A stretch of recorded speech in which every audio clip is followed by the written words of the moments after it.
Welcome to the Flourish podcast with Dr. Toni Engram, where you will hear straight from some of the best practitioners and leaders in wellness on how to take control of your family's physical, spiritual, and mental health, because we are all designed to flourish. As a reminder, this show is for educational and entertainment purposes only. Nothing said on the Flourish podcast should be taken as medical advice. For your own specific medical advice, please always consult with your own healthcare providers. Now for today's show, I was actually being interviewed by the lovely Ashley Deeley on her podcast, Welcome to Wellness. So just a little bit about Ashley. She's a former personal trainer, Pilates instructor, and certified nutrition coach with a degree in kinesiology. She's worked with professional athletes, Olympic athletes, as well as the general population to not only increase physical strength and functional movement, but also to provide actionable strategies to enhance various aspects of their lives. She's now the host of Welcome to Wellness, a podcast focused on achieving optimal wellness through biohacking. By experimenting with cutting-edge techniques, supplements, and lifestyle adjustments, she shares knowledge of how to improve cognitive function, energy levels, sleep quality, and overall quality of life. New episodes of Welcome to Wellness are released every Friday, and you can learn more about her by visiting her website, www.ashleydeeley.com. And there you go. Just some fun facts about Ashley is she's originally from Montana. She's a certified sommelier. She lived in Australia for 5 years and married an Aussie. And in her spare time, she loves to cook, read, and watch the NFL. And I tell you what, I had not met Ashley prior to this interview, and she was so much fun to talk to. We had a great conversation.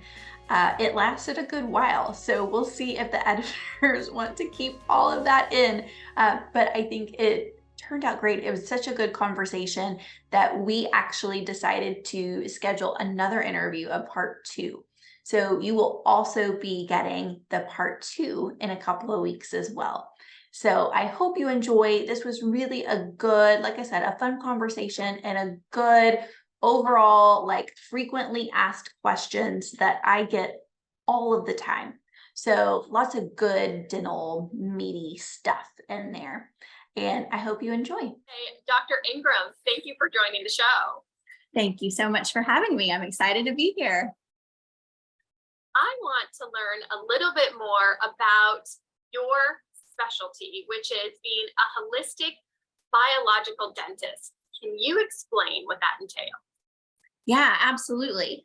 So I'm a general dentist. If you ask any of our governing bodies in dentistry, I am a general dentist. There's technically no specialty, but through my own health challenges and my own journey, which we may talk about in just a minute if you would want to, I have extra training. It's just my continuing education interest to study all things holistic, and that includes biological dentistry and biological ways of practicing dentistry. Okay, well, I definitely want to get into it. I have so many questions to ask you today, but I would definitely love to hear what guided you into becoming a holistic dentist and what your health challenges entail. Yeah, so it was in 2011. I had a young family. I was a new mom. I was working really hard. I was working full time, plus being a new mom. And I was opening up my own dental practice as well. And it was really, really challenging. My habits weren't as great. And so I got sick. And like a lot of holistic practitioners, me getting sick and having to go through that journey myself and kind of go down all the rabbit holes of healing led me to start making comparisons. Like, okay, so I was diagnosed with Crohn's disease. It's an autoimmune condition, as many people know, an autoimmune condition that is one of the causes is a dysbiosis in the gut, an imbalance of your microbiome that causes a lot of inflammation. Well, the more I studied, holy smokes, what I do every day for a living is all about balancing the microbiome and calming down inflammation. So as I got better, and I got well, I've been in remission for over 10 years now. I know, right? As I got into remission and was figuring out how to heal myself, I just said, I am really such a hypocrite if I can't figure out how to do the same thing for my patients, because everybody is trying to calm down these chronic diseases. We're trying to treat what, to date, the last several decades, the medical system hasn't really been super effective in treating. And in fact, my own physicians, when I was diagnosed, it was, okay, here's your list of medications that you're going to take. You're going to be on these probably forever, but eventually these are going to stop working. So we're going to have to put you on something stronger. And then eventually there won't be any medications left to give you. And there's at least a 40% chance you're going to need surgery to remove all or part of your colon. So as a 30-year-old and maybe a little bit stubborn, I just did not accept that answer. That was not okay with me. And so same with our patients, tooth decay, gum disease, this does not have to be something that you're destined to struggle with your whole life. Let's get to where we can actually give your body what it needs to support healing and actually heal these chronic conditions, heal these diseases, so that you can go on and flourish and thrive and be well for the rest of your life. How beautifully put. I love that this maybe really bad thing that happened to you ended up being a really great journey for you now to practice holistic dentistry, to be able to teach other people. It sounds like that was a pretty rough rigmarole that you were put through. Was there a pivotal moment when you realized this is not for me? Like I can't be on these medications for life and have 40% of my colon removed. It was literally that day in that doctor's office with the diagnosis. Something in me said, no, this is not right. And I didn't know what was right. I didn't know which direction to go. But I knew that day that was not okay. So will you walk me through part of your healing journey, how you found other modalities to eventually get your Crohn's into remission? Yeah, absolutely. And I'm a big fan of avoiding pharmaceuticals when you can, but man, I am so grateful for them when they're needed. And when you can use a pharmaceutical to get you over a hump. And so since I didn't know any better, I just, in the beginning, I wanted to do what the doctors told me to do. I was scared to do anything else. And so really and truly, the medications did get me feeling better to where I could function very quickly. So I'm very fortunate for that. And they put me on like an immune modulator. I think it was Imuran, and a steroid temporarily to kind of knock things into submission really fast. And I was on something else. I can't remember what else. And then I got online and started going down all of the rabbit holes. So I was looking at nutrition. I did some allergy testing, like food allergy testing, and it said, basically I was allergic to everything. It's just because I was so inflamed that I was responding to everything and had, horrible leaky gut, which I didn't know anything about at the time. So it was figuring out, okay, what foods do I need to eat right now? And then what foods can I slowly incorporate back in? It was taking time to eat. For me, the stress and the rushing around, anything that would basically interrupt or screw up my digestion was really not good for me. I got off coffee for a while because I was big Starbucks addict. I'm still kind of a Starbucks addict, but I get different things now. I'm smarter about what I get, and I know my limits.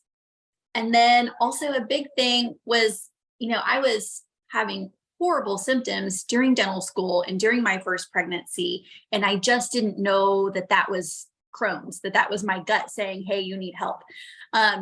And so during those times, it was like the rush and eat on the run and scarf down lunch in 10 minutes and then get right back to patients.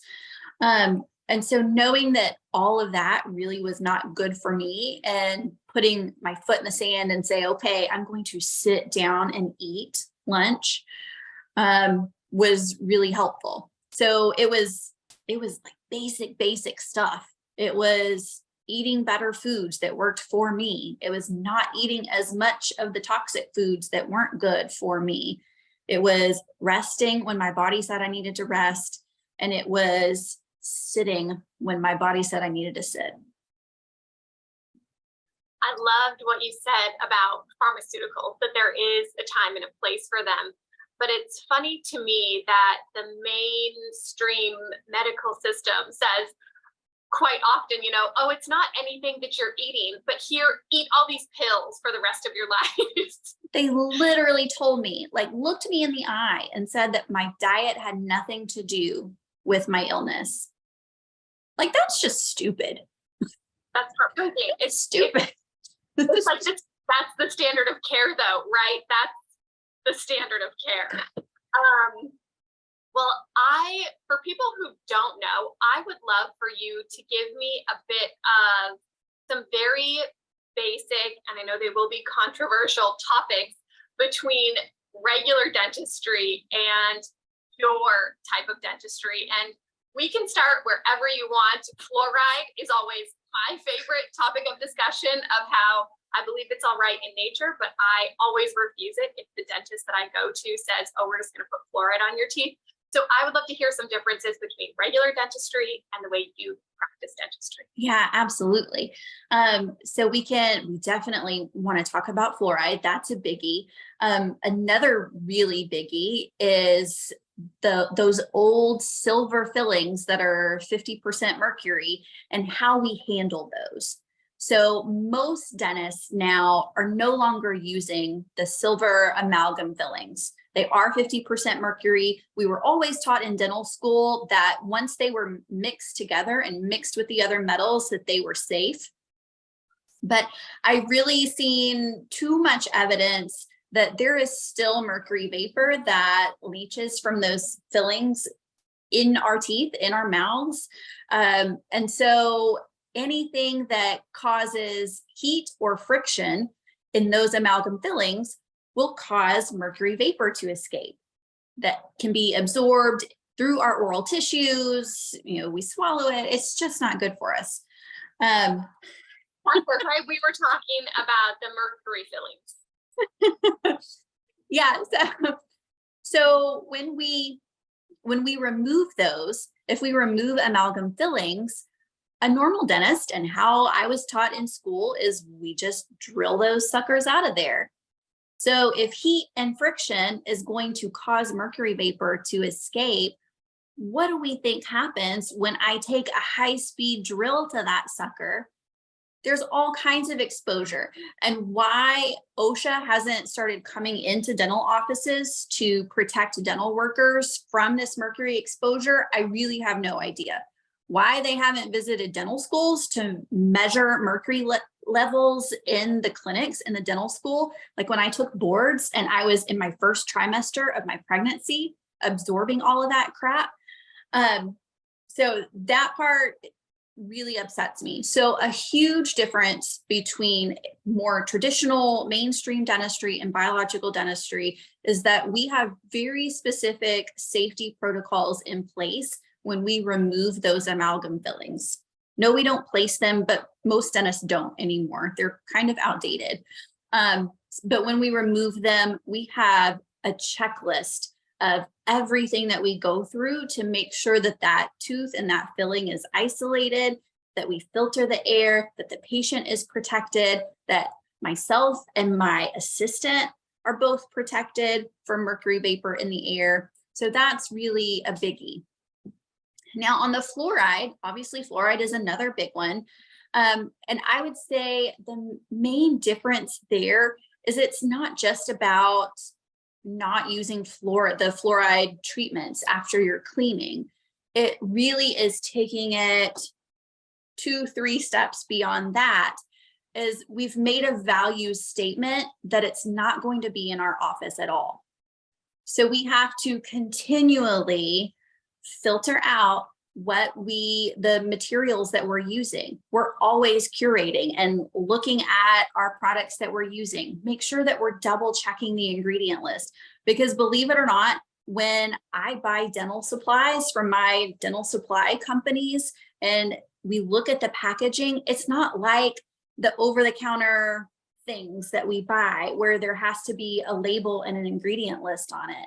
And the composites I use and the things that I put in people's mouths, I have to dig for the ingredients. And a lot of times that means we have to call the manufacturers and ask for a specific ingredient list, ask to make sure, is there fluoride in here? Is there not fluoride in here?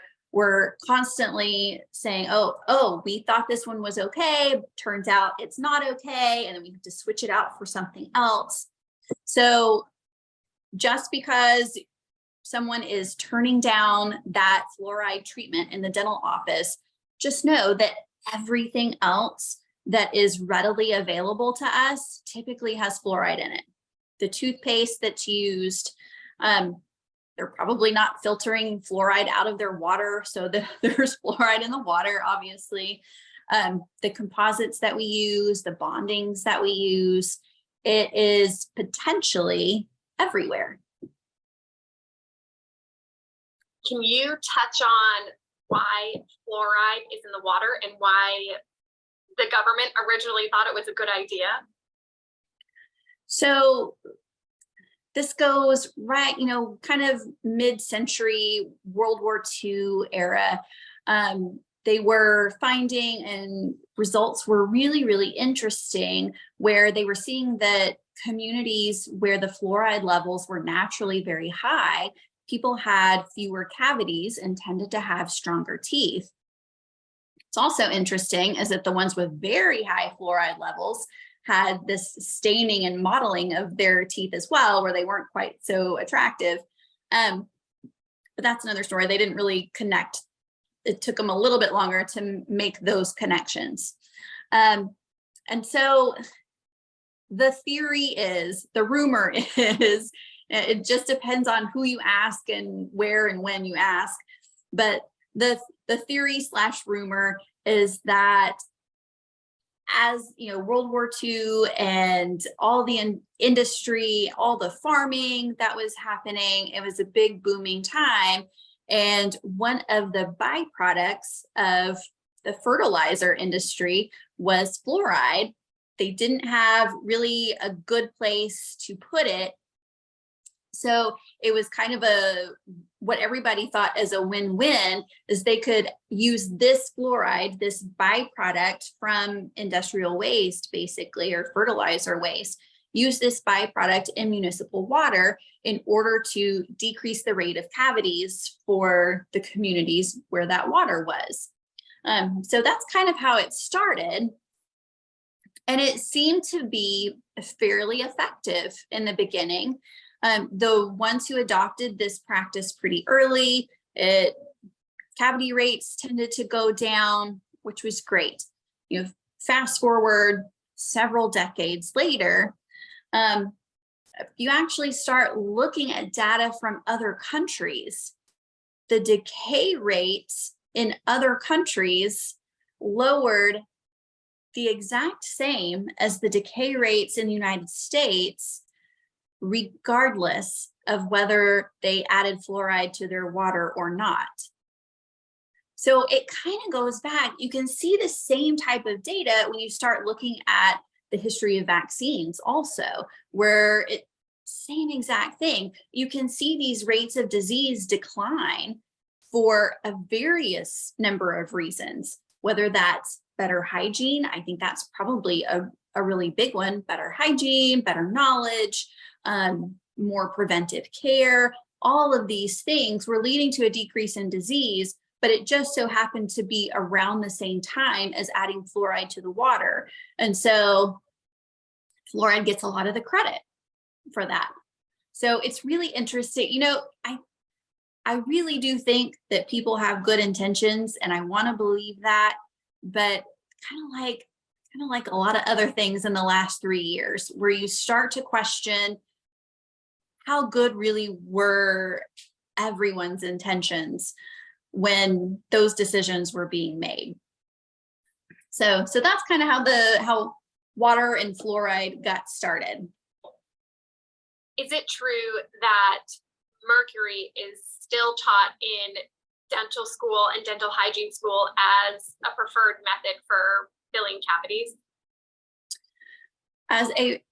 As far as I know, it's still taught as a excellent and viable option.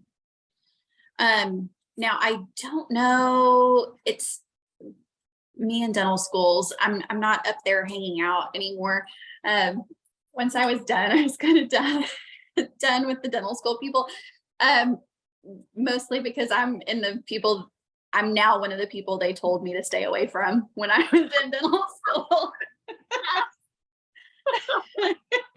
One of those people. One of my kind of people. So I think they really still love it. I do know that, so I believe it was the FDA who came out a couple of years ago and said, okay, we really think that it's not advisable for pregnant women or children to get amalgam fillings. And that was as far as they went with that statement. But as far as I know, there was even with that very mild statement, there was a good deal of backlash from the ADA and the powers that be in dentistry. I don't think that was received very well. And I've heard some really great old school, well-meaning dentists whose argument is, when you look at underserved areas, specifically third world countries, where the dental technology is not the same, they don't necessarily have access to dental clinics with proper suction and isolation and curing lights. And so in that case, their view is that if you can have a good tooth restoration that can be performed well in the presence of blood and water and saliva, which is true, like amalgam is easier to use for those reasons. You can have a not ideal environment and it still works pretty well. I think, and it doesn't hurt that the mercury makes the whole restoration kind of bacteriostatic. So there are some benefits, but I just hate that idea of that concept of poor people don't have enough, so let's throw more toxic stuff at them because at least it's something. I just hate that idea. I've also heard very crazy stories, but it all makes sense in the way that our bodies are connected, that if you have mercury fillings and you have any other kind of metal in your body, it can act as a magnet and you can start having chronic pain in other areas because those metals are trying to magnetize to each other. So, I haven't seen any data on the actual magnetism, but that is taught in the biological programs, that it forms almost like this electrical circuit, kind of like a battery. And so different metals will have different electrical charges. And so you kind of mess with the balance of the whole system when you start to have different foreign materials interacting with each other. And it's, whether some people react or not, obviously I have plenty of 70, 80, 90-year-old patients with a mouthful of amalgam fillings and 60 root canals. I'm exaggerating, obviously, because most of them don't have teeth, but by that age, by the time they're in their 90s. There are plenty who do just fine with a lot of that stuff with no noticeable symptoms that we know of. But the principle of biological medicine and biological dentistry is that we go beyond the germ theory of disease and we look at the terrain theory of disease. So what is each individual person's terrain? Is there, is it somebody who grew up on a farm, who ate good food, and, there was somebody to cook healthy meals every night for them? Like many of our elderly patients had a much cleaner upbringing. And then we'll have some who are, maybe it's those women in their 40s or 50s who have had a lifetime of toxic exposures, the wrong genetics, the wrong traumas in their life, the wrong stressors. And then, we've seen weird things where maybe that one extra amalgam filling or that one root canal just coincidentally triggered an immune response and led to some symptoms for them that mysteriously ease up or go away when those things are removed. Since you brought up root canals, I would love to hear your thoughts and protocol on root canals, as I've heard from one of my favorite physicians, Dr. Thomas Levy, that 100% of them are infected, but they don't present any symptoms. He's got a good point. And I would say when you look microscopically, 100% of them will have some bacterial involvement. They will have some type of infection. Now, the way I treat them is maybe different. It's for sure different than my mainstream colleagues, but maybe different than some of my biological colleagues too, because I'm much more of a realist and I'm very practical in my treatment. So I do have some colleagues in the holistic world who will say, every root canal is a bad root canal and they should all be removed and replaced with implants. You should never have one. If you ever have, the choice between root canal and remove a tooth, you should always remove the tooth. And in the real world, I don't deal with always and never. Each patient is an individual. Each patient gets to choose what they want to do. And so there are very tough conversations that we have about the pros and the cons, the risks and the benefits. So yes, I will say every root canal has the potential to harbor infection. And those infections are different than a tooth that's living. A tooth but that does not have a root canal, our teeth are living. They have blood supply, they have nerves. And if the tooth becomes so infected that the dentist says it needs a root canal, then what we're doing is disinfecting the inside of the tooth as best we can. And we do that by removing the nerve, so it removes the source of pain, but we also remove the blood supply. So because there's no blood supply, blood is what carries oxygen. Now there's no oxygen in that area, but you still have all these little tubules. When you look on an x-ray and you look at a root canal, you see the root, that's this little triangle thing, and the root canal is this tiny little, almost worm-like thing that goes in the middle of it, where the nerve and the blood supply, the blood vessels used to be. You remove all that, well, now there's still all of these other little tubules because your teeth are really more like a sponge. They're not a hollow tube with a tiny hole. They are a sponge. And so you've got all of this bacteria, and what that sponge will start to harbor are not the oxygen-loving bacteria, but it's like the deep, dark, creepy crawly type of bacteria. And those are the ones where for some people, they can be a little more toxic than others. What's the care and treatment that you recommend after someone gets a root canal? After somebody gets a root canal, I think it's always helpful to support the area with some ozone. Really, and ideally, if ozone can be used in the procedure itself, where that's one of the things that they are cleaning the inside of the tooth out with, I think that's really good. And then always, if you can inject a little bit of ozone near the root of that tooth just to support the area, to support healing, then I think that can be really beneficial. I have an entire 1-hour episode on ozone, but maybe for listeners who didn't catch it, can you give an overview of what ozone is? Yeah, absolutely. And they should go back and listen to that episode. I listened to it yesterday. It's really good.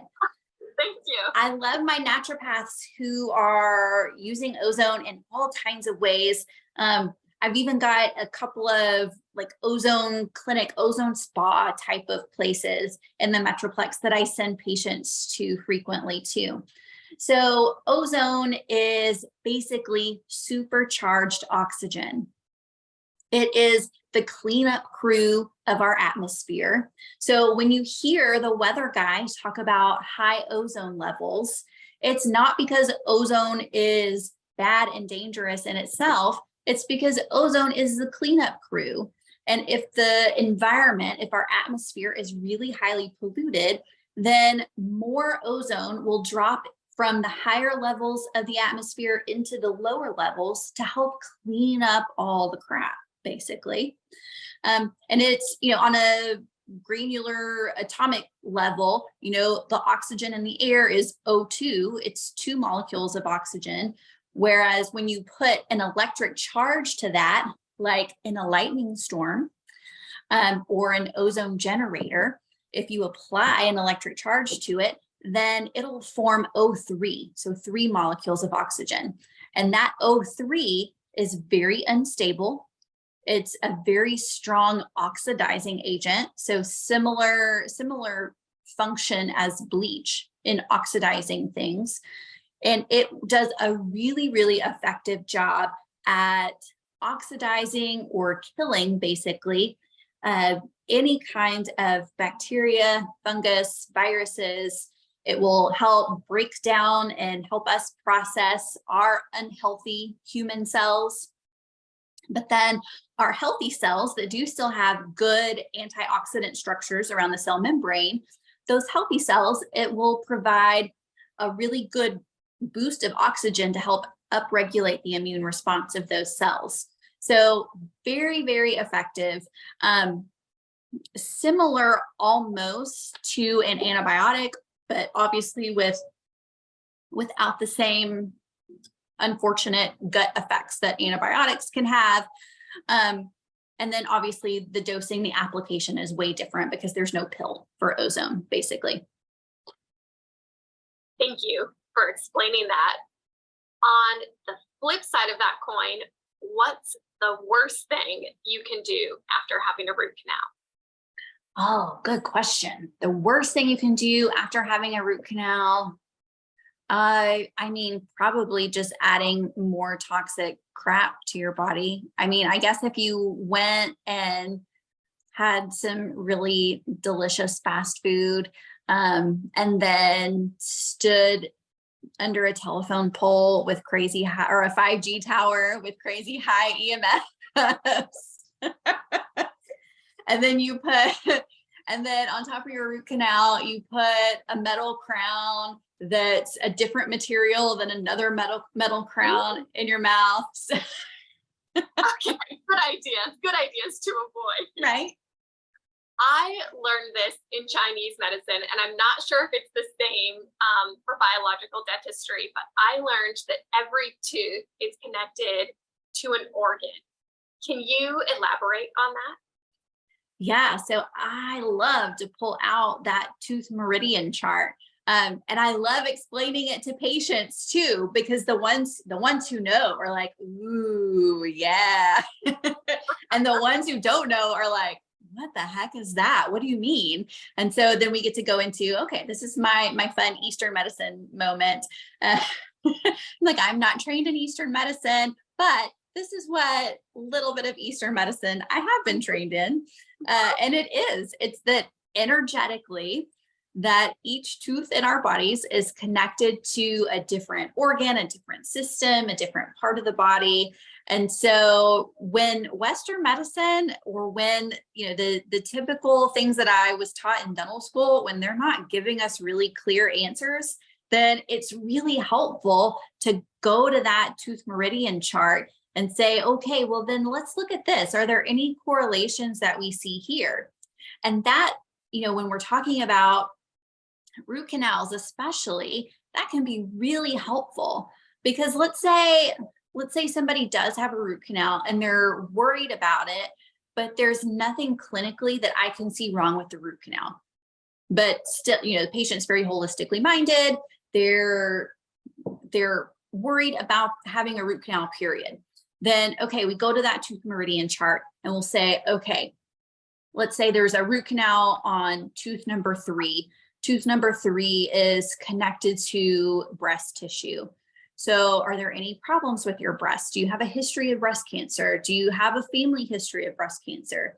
And then if there's a connection there for the patient, then that patient might say, okay, my mom died of breast cancer, so I want to err on the side of being more proactive. And even if I don't see, if you're telling me there's no clinical reason to remove this tooth, I want to choose to do so prophylactically because of this connection that I want to make sure I avoid. So it really helps us in those decision-making conversations that are not always so obvious. Do you see a common tooth popping up over and over within your patients where you're always bringing out that guide saying, this is what I see most often, and maybe just some kind of common theme that you're seeing? Well, the first molars are so common to need big restorations anyway, that they're the ones that we talk about the most. But it's mostly because we get those teeth when we're 6 years old. They've got all these deep grooves. Kids don't take care of them well. It starts with a filling when you're 7 or 8. And if you get a filling on that tooth when you're 7 or 8, there's a good chance by the time you're 50 that you've got a root canal and a crown on that tooth, just because dentistry doesn't last forever. The dental work doesn't last forever. So I would say those teeth tend to pop up the most. But I think it's more of like a practical time in the mouth. There are more dental issues with those teeth than anything else. I will tell you a story that was really fun and interesting, though, of this patient who is one of my patients who's just really, really in tune with her body, knows when something's going on. And she had this string of just months where she felt like there was an infection in her gums, as specifically around her lower front teeth, that made no sense to me clinically. What she was describing symptom-wise did not match up with what I was seeing in her mouth at all. So fast forward a couple of months later, like, we were just doing things just to try to make her feel better. We would do ozone around the gums. We do like some laser biostim around the gums just to see if we could make them more comfortable for her, because she said they were painful, even though they weren't bleeding. They didn't look swollen or inflamed. Well, she came back a few months later and she's like, I had the worst couple of months. I was bleeding and I couldn't stop. I finally wound up going to the gynecologist and I had this horrible cyst on my uterus. So I was like, hold on a minute. You had what, where? Oh, and it just so happens her gums had felt better also since she had seen me last. So yes, those lower front teeth, the incisors, on the bottom are connected to all of your reproductive organs. So she had this crazy cyst on her uterus. Once that was removed, she had to have surgery to remove it. Once it was removed, everything in the front felt better. That's incredible. Isn't It's that all crazy? connected. It's right? all connected. Yeah. Now, before you told me that story, you mentioned something about 6 and 7-year-olds getting cavities. Can you tell me about child dentistry and if you practice that within your office? I do. I've always loved working on kids. I actually got my start in dentistry as an assistant at a pediatric dental office. It was at Grand Central Station with Dr. Pat Ryan, who's amazing. I love him. He's in Plano. Not holistic at all, but just super, super nice guy. So that's how I started. So when I started dental school, I already knew the conversations that worked, because in pediatric dentistry, it is much more about behavior management, behavior modification, than it is about the technical, clinical side of dentistry. Even though the technical and clinical side is very important, it's the magic is, what can you get a kid to do with you in your chair?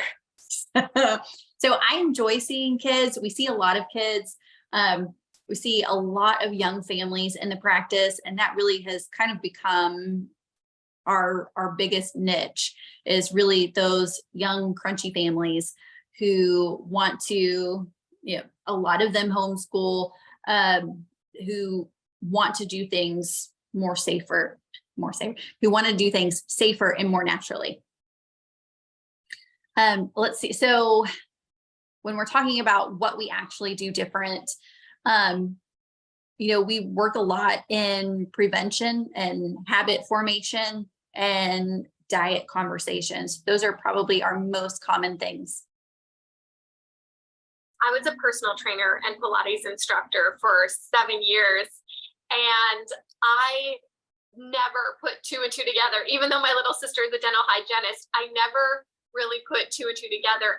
It all starts with the mouth, until I started actually listening to more podcasts about dentistry. So I would love for you to share some light and any kind of nutrition advice that you can. Oh, that just for kids or for any age? I think any age, but really with a focus on kids. So really, it does all start with diet. And I can't talk about it enough. I understand that a lot of people's ethical beliefs and sometimes religious beliefs might lead them towards a healthier diet that does not include meat. But I have such a hard time. My vegans have such a hard time getting the nutrients that they need to keep and maintain healthy teeth. Now, obviously, there are exceptions to this. I do have vegans in the practice who do very well. But mostly when we're talking about diet change and we want to make sure that you have the healthiest mouth possible, it is good quality animal products, like really, really high quality foods that focus on hopefully some fermented foods and really foods that will help you absorb those fat soluble vitamins. And if you're absorbing the fat soluble vitamins, then chances are there's going to be enough micronutrients to where we're absorbing the water soluble vitamins and the minerals that we need. It's a wide variety of foods that includes both plants and animals. I actually listened to your podcast episode with the president, right, of the Weston A. Price Foundation. Really, Weston A. Price and paleo types of diets, I think, really hit the mark the closest on the optimal diet for dental health. I love to hear that. I couldn't agree more. I'm a bit biased, but I was interested in what you had to say about that. For sure, for sure. I would love to hear your thoughts on oil pulling. I love it. in concept. I do not practice it because I do not have the patience to practice it. No, I would love for there to be some more studies done on it. There are really just a few, and it's mostly around the ancient Ayurvedic practice, which is with sesame oil, which I tried one time. And if you've ever done it with sesame oil, that one time will probably be enough. That stuff is disgusting. I don't know. I'm just not used to it. I'm sure if it was butter, can we start a butter pulling trend? Oh, I like that idea. How amazing would that be? I just came up with that. You heard it here first on the Welcome to Wellness podcast. Butter pulling is going to be the trend of 2024. I'm telling you. I love it. All right. I'll put a lot of hype around it. Right. Okay. So what I will say about oil pulling is there's not a ton of data around it yet, which is unfortunate because every patient that I see who starts an oil pulling practice, and if they do it consistently, their mouths always look better when they come back 3 or 6 months later, always. So absolutely, if that's something that you want to practice, I think it's really good for the musculature. You know, you're swishing coconut oil for 15 minutes. It's good for the muscles. So I think it's good from a myofunctional perspective. The theory is that it helps plaque not stick. It helps rebalance the microbiome. It decreases plaque buildup. So I really like it in concept for all of those theories. I just don't have good data to say, yes, 100%, this is scientifically backed. And I do have other methods if you are like me and don't have the discipline to go through with that practice. What are those other methods? If we're using it primarily for gum health, which I think is why a lot of people use it for gum health, then there are other rinses that I've got a homeopathic based rinse that I really like that helps calm down inflammation. There are some, as long as we're careful with essential oils and we're not overdoing it, then there are some essential oils like tea tree and other things that will kill bacteria, but not just go crazy on your microbiome, that can be really helpful and really nice. So basically anything that's going to calm down inflammation, whether it's external like a mouthwash or it's internal in what you're ingesting, is going to be helpful for your gums. I want to talk a little bit more about plaque because I read that when you floss, you can add up to 7 years to your life because you're not swallowing the plaque into your body. And that was from a top cardiologist named Dr. Steven Sinatra. What are your thoughts on that? Yeah, and I believe that is supported by the scientific data too. It's also true that if you floss while you already have gum inflammation, that you're causing a bacteremia that could trigger a heart attack or stroke. So I would say be careful either way. What I tell my gum disease patients, if they come in and we've got some active gum disease that needs to be treated, I will tell them specifically, don't floss yet. Like, let's not start that yet, especially if they're pregnant. Then we really want to be careful because gum disease is linked to poor pregnancy outcomes. It's really, really important that we get it under control quickly, but we're also really careful to make sure that we do that without causing that bacteremia, causing that bacteria in the bloodstream that could hasten the process that we're trying to avoid. When it comes to floss, my favorite is bamboo because I somewhat recently learned that commercial floss is coated in Teflon. So I would love to hear your thoughts on being careful when you floss, if you recommend a water pick, and just how you get in between the teeth. Yeah. And that, I love the way you say that too, how you get in between the teeth. So when I talk about with patients and when I talk about it in my online course, part of the routine that I want people to have is I want them to brush and then I want them to clean in between their teeth. But I don't specify whether that's flossing or a water pick or something else, because it might be different for every person.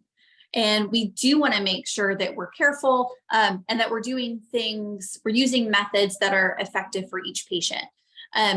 So it is true that some of the commercial flosses are made of Teflon. It's like a Teflon tape, basically. One of them is still my all-time favorite because it's just so slippery and nice and just like yummy, just to get in between the teeth so well. I wish I didn't love it so much, and I'm not going to say the name of it, but it rhymes with ride and starts with a GL.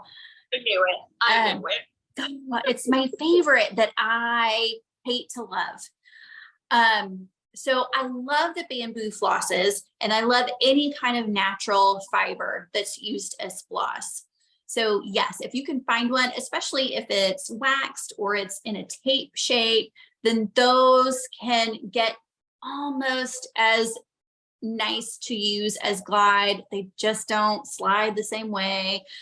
But yes, that would be my preference, is that we're using something that's a natural fiber. And that it is the appropriate thickness to fit between your teeth. So for somebody like me, my teeth are so tight together. There are no gaps anywhere. They are all hugging each other really nice, because my mouth is really tiny because I had orthodontics in the 90s and they just shoved teeth together and pushed them back, which is another conversation altogether. But for people like me with really tight contacts, then yeah, those thin, that's why I love Glide so much. Those thin, super thin waxed flosses are going to be the easiest to get in there. But if you've had some recession, or if you have any kind of gaps or spacing in between your teeth at all, then you're going to want a thicker floss. I've got some people who really need almost like this yarn-like consistency to their floss to really be able to get between there and do a good job of removing plaque. And then, you mentioned a water pick. My patients who we find some active gum disease, I would rather them use a water pick. The data says they want everybody to use both a water pick and floss, and I just don't think that's practical for most people. So I will prioritize the water pick over floss and have that be their only clean between the teeth method, at least in the beginning. And then if they want to add flossing later, they can. But to me, flossing is a really amazing preventive tool. It's not necessarily a good therapeutic tool if there's already disease present. What would you recommend someone fill their water pick with? Ooh, you can do all kinds of fun stuff there. And I was told by the lovely water pick representative that came to our office that if you put anything in there besides water, it will void the warranty. So just know you will void the warranty. But I will have people do either a couple of teaspoons of food grade hydrogen peroxide, or if they're already using the homeopathic rinse from my office, then I'll have them do a couple of teaspoons of that in there. Those are probably the most common ones that I do. I used to recommend, a couple of drops of essential oils, and then I had an aromatherapist get really mad at me because she said it's just too easy for the oils to clump, and then you'd get one big clump that comes out of the water pick at once, and it would burn one area and not be as effective in the others. So I took her advice, and I no longer recommend that you put a couple of drops of tea tree oil in your water pick. One of my favorite things that I do is I do use a little mixture of clove and tea tree oil, and I'll put one drop on my thumb, and then I'll run it down my string of floss, and then I use that as yes, I love that. Love that. A plus. It's probably more of a question just for me and my super A type personality, but do you recommend floss or water pick before you brush your teeth or after? That's a great question. I love that question. Do you know why? Because it reminds me of a question that somebody asked Martha Stewart in a magazine about which should you do first? Should you dust or vacuum? It's basically the same question. And so Martha Stewart had a very typical, type A Martha Stewart type of answer. And she said both. You should dust and then vacuum and then dust again. So if you really want to just be all in with your type A tendencies, then you should floss and then brush and then floss again. Oh. I'm just kidding. I'm just kidding. I'm just kidding. Well, okay, I gotta add this to my routine now. Jokes on you. Okay, good to know. I would probably add in my opinion on the vacuuming and dusting, because I would say dust first, but when you vacuum, make sure you vacuum with a vacuum that holds water, because then you actually get, I feel like, it twice as clean, because you're not just and then it won't kick up the dust. Right. Nice. It's called the rainbow vacuum. I'll send you a link. Look into it. Oh, that sounds fun. That might be my new obsession. No, so I think if I remember the last time I read any studies on it, I think that the dental hygiene associations were recommending flossing first and then brushing, which is so like dental hygienists. If you know enough dental hygienists, they're lovely, lovely people and perfectionists at keeping teeth clean. And they are always they're the do I dust or vacuum first type of people. So I am much more of a realist and much more pragmatic. I'm just happy you floss. So you do it in whatever order you want to do it in. You do it in the car. I don't care if you do it morning or night. Dude, if you are flossing and brushing, you are in like the top 1%. So just keep rocking it. One caveat I think I would add, and I read this probably 15 years ago, I think in Self magazine, but they said when you floss, make sure to never use the same portion of floss that you use in each tooth, but rather a new piece so that you're not redistributing plaque. Is that true? That is also true, but impractical. So if you do it by the sink, then just like run it underwater for like a second if you're running out of string that's clean. But yeah, I do move it on down just a little bit. Now, I want to get a little bit into the nitty-gritty of ingredients, because I love that you said you call the manufacturers and ask what's in there. That's something that I would do. And since teeth are living, I heard that you should never use a toothpaste or ingredient that contains glycerin, because it actually coats the tooth, which blocks it from breathing and stops saliva from doing its important job. What is your opinion on glycerin? I'm so glad you asked that. You're not the only one that's asked that recently. And so I just did a little Instagram video about it too. So that concept came about, the best we can see, it came about from a chemist in the 90s who published a book on this with this theory, a chemist, not a dentist, and he never did get a paper published on it. So he never did actually do a study on it.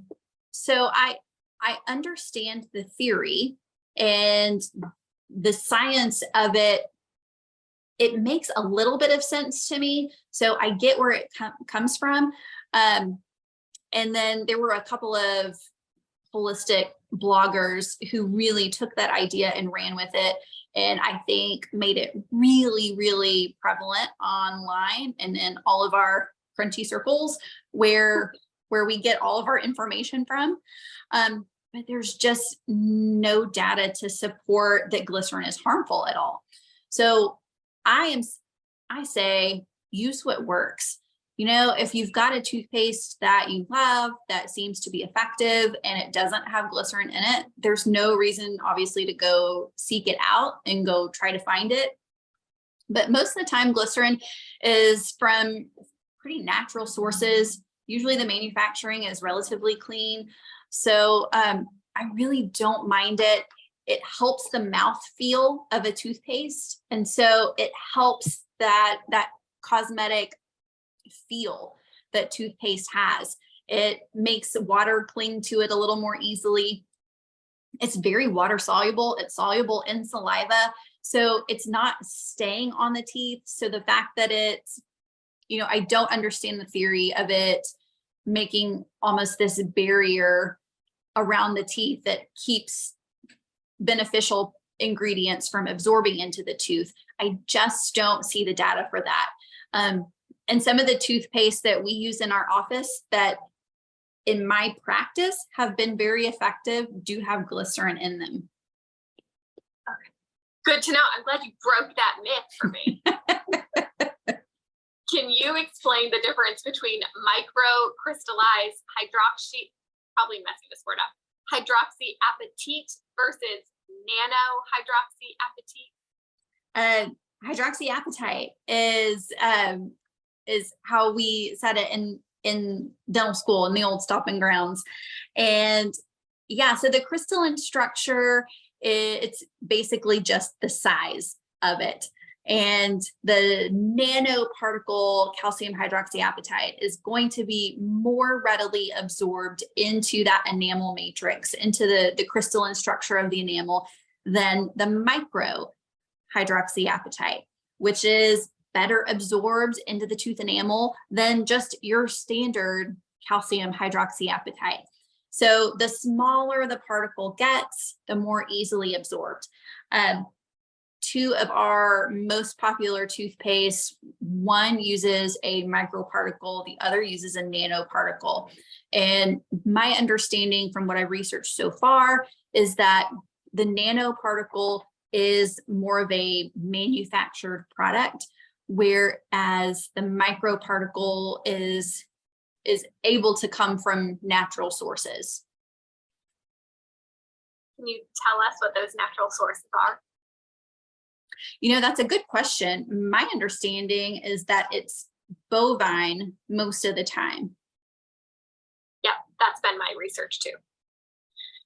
What toothpaste do you recommend in your practice? And also bonus question, because I have so many friends with kids, what kind of kid toothpaste do you recommend? They're basically the same for kids and adults. I really like the calcium hydroxyapatite, especially in a practice where we've put a hard line in the sand that we don't use fluoride. Then absolutely, two of our must-have ingredients if we want to prevent cavities is hydroxyapatite and xylitol. So the two favorites that we have are Boca and Risewell. They both have really clean ingredients. The companies have both been pretty transparent about their ingredients. If there have been any questions here or there, which have come up. And so I appreciate the integrity of both companies, and their flavors have been really well tolerated by kids and adults.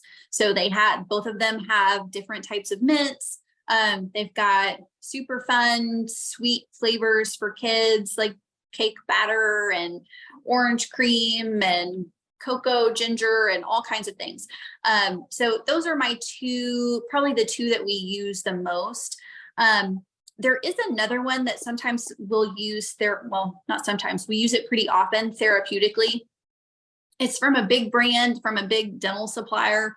It's called MI paste. And that really is the OG remineralizing toothpaste that came on the market.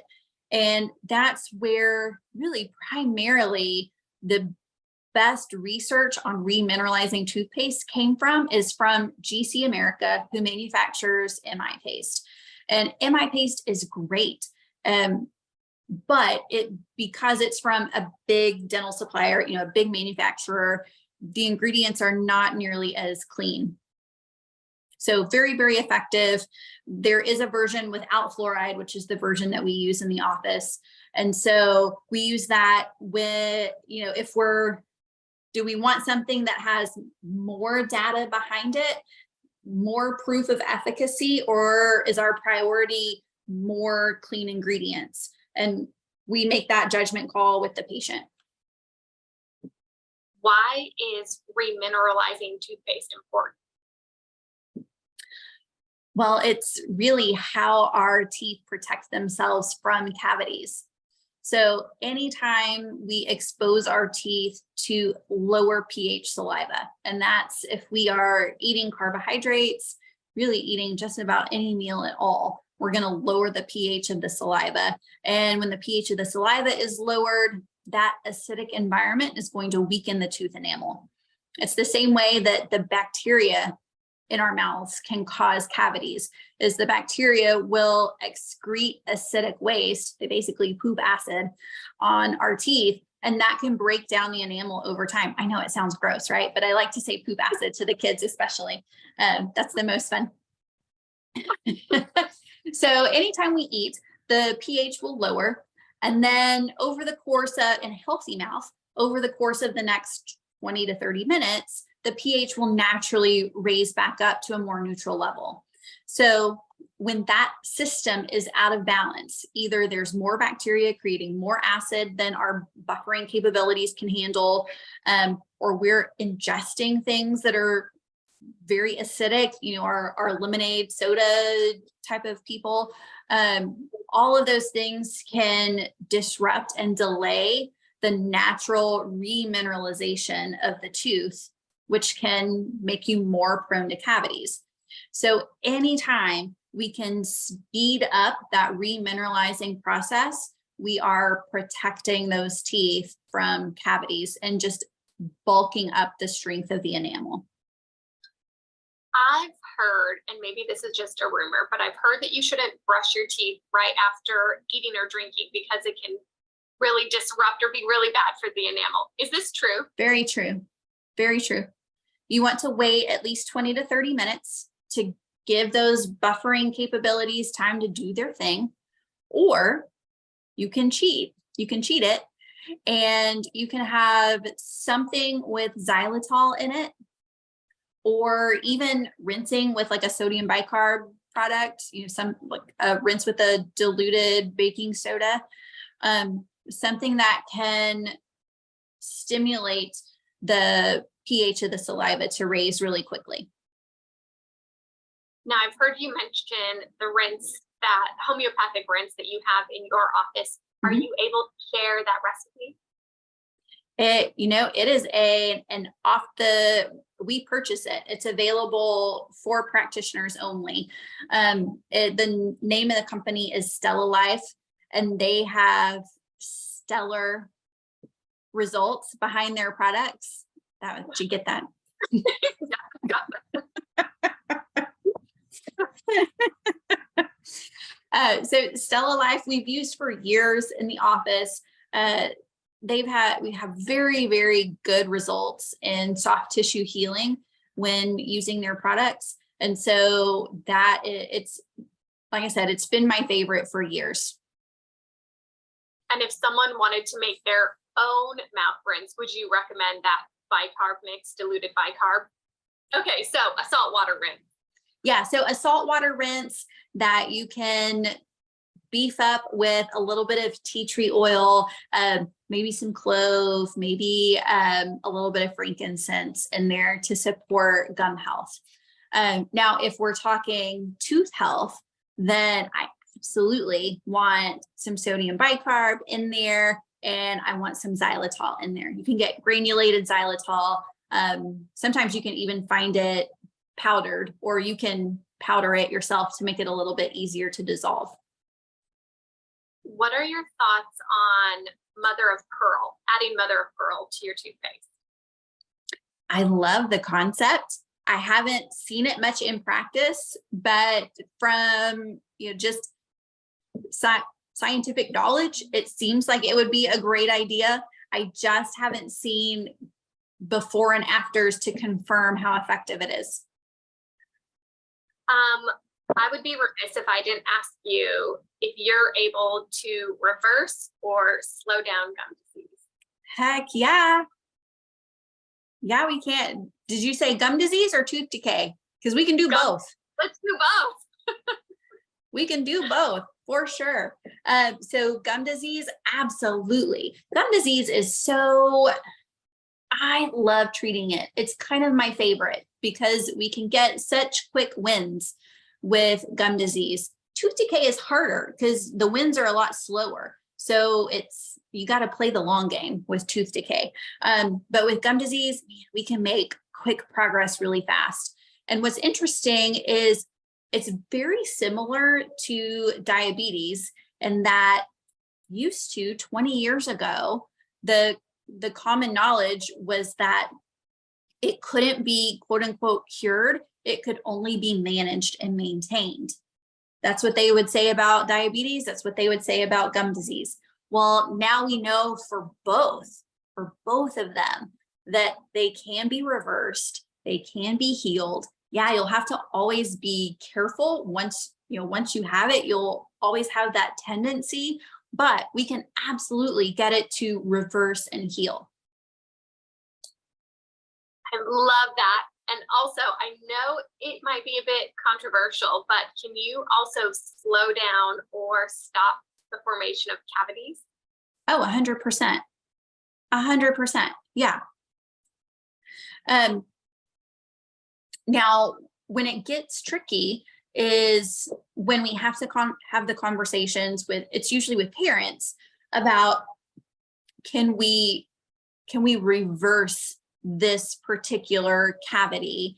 As in, can we not do dental work on this tooth and reverse it naturally? That's when it gets tricky, and it depends on the tooth and the child and the whole situation, the whole big picture.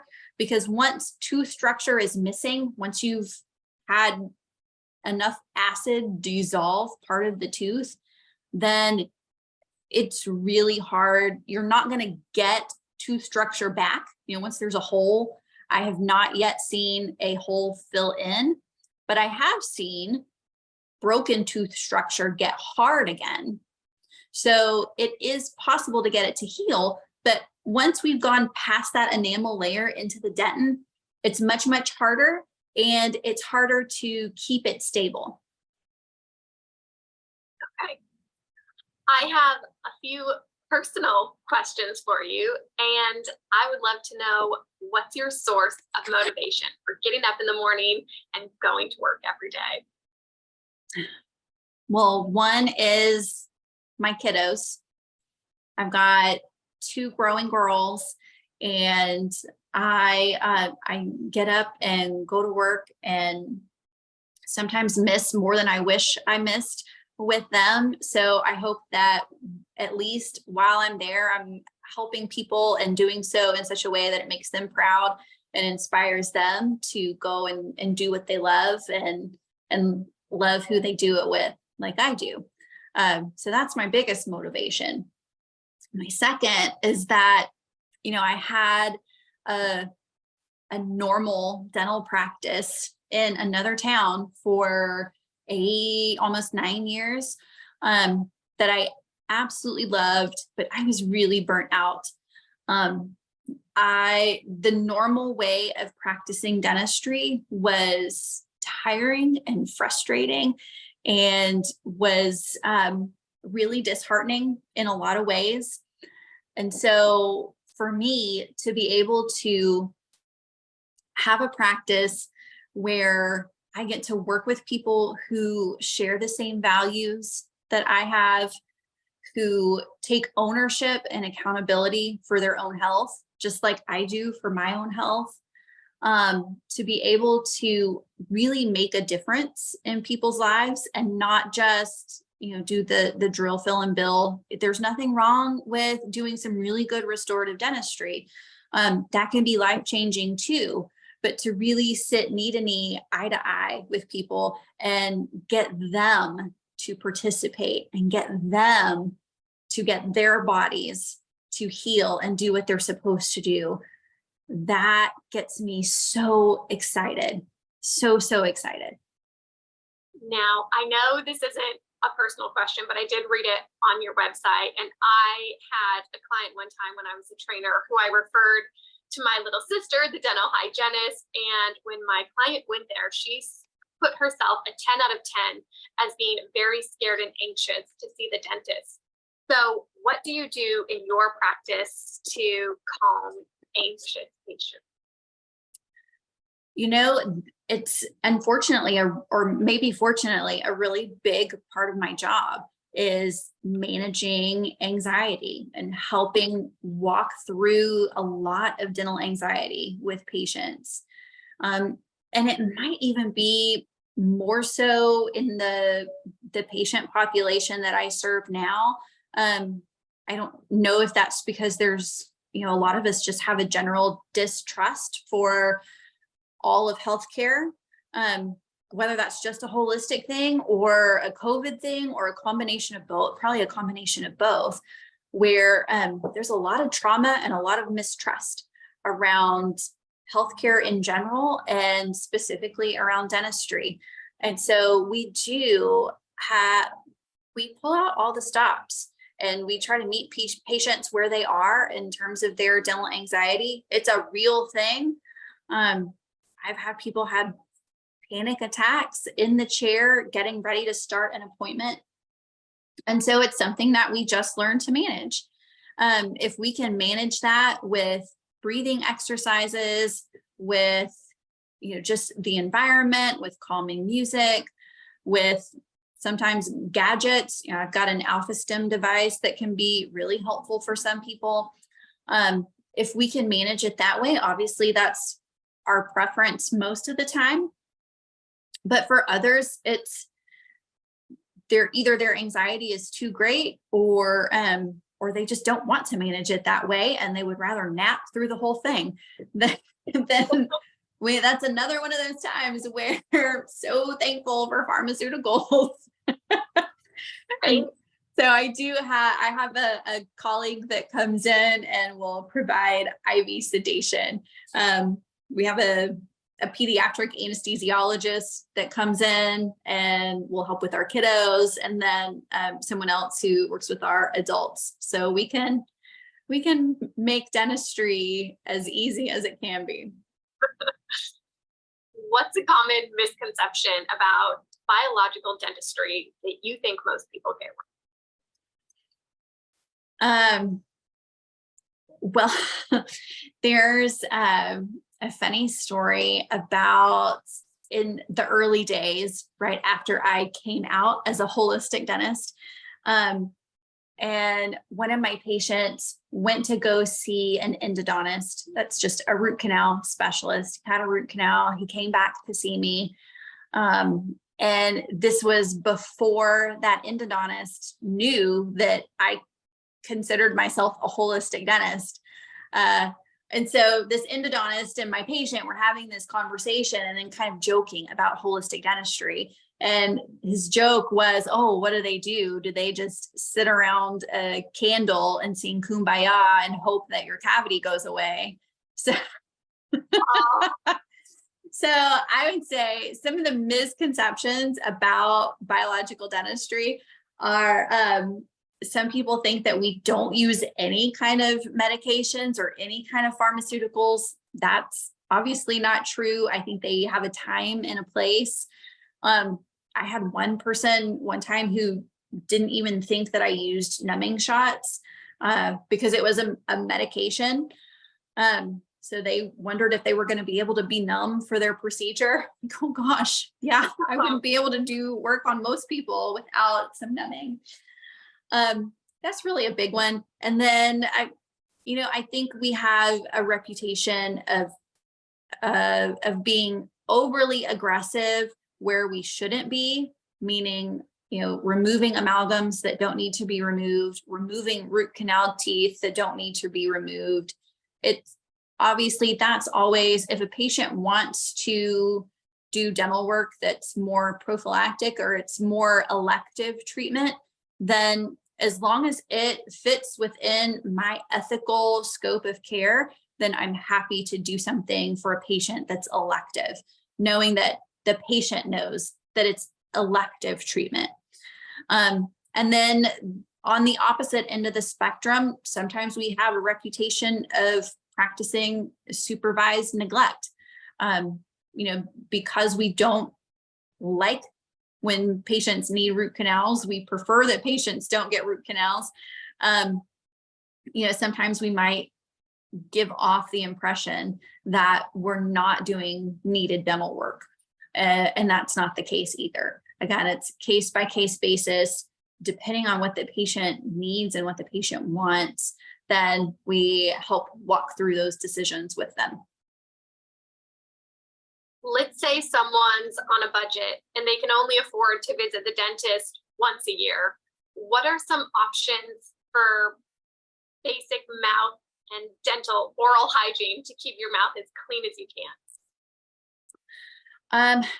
I would say if you can only go once a year, then I would say it's really the most important thing is when you do go, that you find a dentist and a hygienist who's really able to coach you on what you specifically should be doing for your mouth during the course of that year.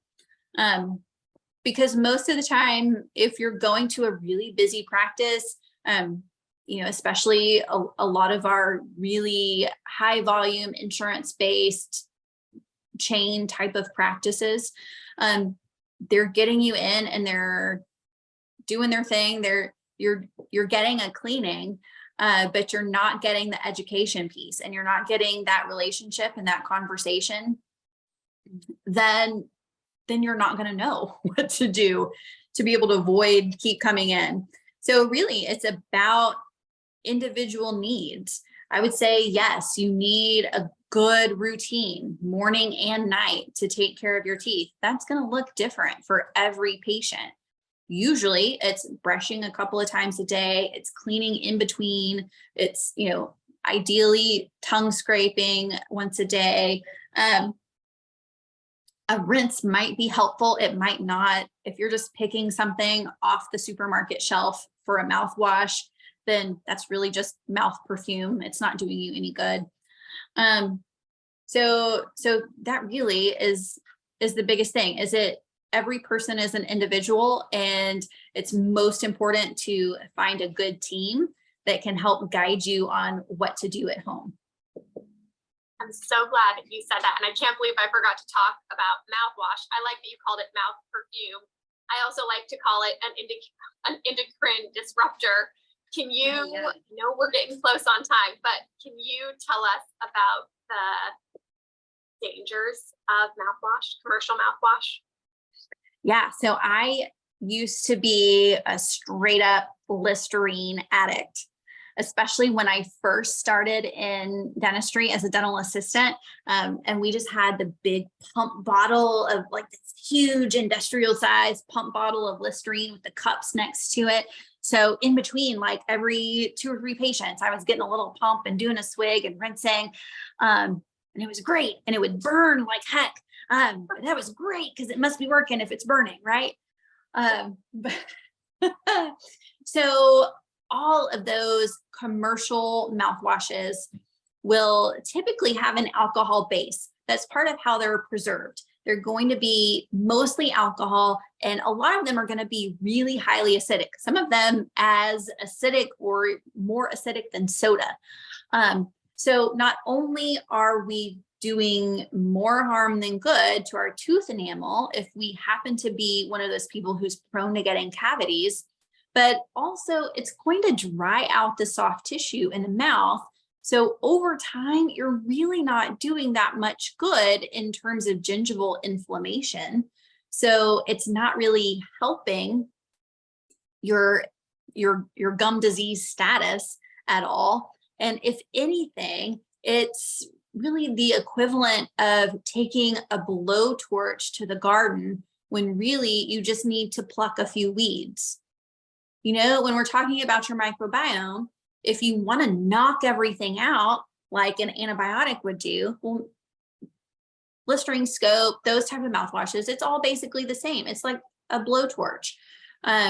Really what you need is to till the garden and give it some love. I'm so glad you said that. I used to be the same way with Listerine. I worked at a country club one time, and they had it in a little Coke bottle. And Yes. every time I used the bathroom, every time. Yeah. Oh yeah. Only the fancy bathrooms have the mouthwash in them. That's how you know it's a fancy place. You worked at a really nice country club. Totally, right? All right, Dr. Engram, who or what has been the most influential resource in your career? Ooh, who or what? I would say really right now it's my holistic dentistry colleagues. So that would be the International Academy of Oral Medicine and Toxicology. It's way too long of a name. They didn't ask me. It's been around since the 70s, so I didn't have control over that. But the IAOMT, so that is the largest organization that provides continuing education to biological dentists or dentists who are interested in biological dentistry. That professionally, that's my biggest source of information. The second would be really the holistic community itself. So the Crunchy Mom groups, all the holistic practitioners that are online, the bloggers, just really moms sharing good information with other moms is, I think it's great for all of us, whether you're a practitioner or not. I think just all of us sharing our information and sharing the wisdom and the things that we've learned is really important and empowering for everybody. I love that. That's so beautiful. I love when you have that great community of people who are supporting, sharing the knowledge, especially what I learned today about glycerin. I also wanted to ask you almost one final question. What haven't I asked you that you'd like my listeners to know? You know, there is actually a story that has not been in the news, but should be in the news, that I think it's really important for people to know about, because it's going to be ongoing still for another year or two, I would suspect, at least. And that is a lawsuit that is happening. I don't know if you know this, don't know if your listeners know this, but there is a nonprofit that is so far successfully suing the EPA over the use of fluoride in our water supply. So if you haven't already, and Ashley, you'll really like this, love this website if you're not already on it on a regular basis. It's fluoridealert.org. It's the website for the Fluoride Action Network. And they are really the primary group that has provided the legal fees in order to make this lawsuit happen. So there was a study done, it's the National Toxicology Program. They did this meta-analysis where, you know, it's basically a study of studies. It's the highest form of peer-reviewed scientific evidence. And so in this study done by the National Toxicology Program, it's, you know, funded by our government. They're finding that there is a potential link between fluoride in our water and some detrimental effects like decreased IQ in our children. There are currently more than 70 studies that are linking fluoride exposure to decreased IQ levels. That can be life-changing for families to know that, you know, if you've got a kid who's struggling in any way, knowing that, you know, IQ points 10 degrees in either direction could mean the difference between needing special services and not, or functioning in school or not. So this is a really, really big deal.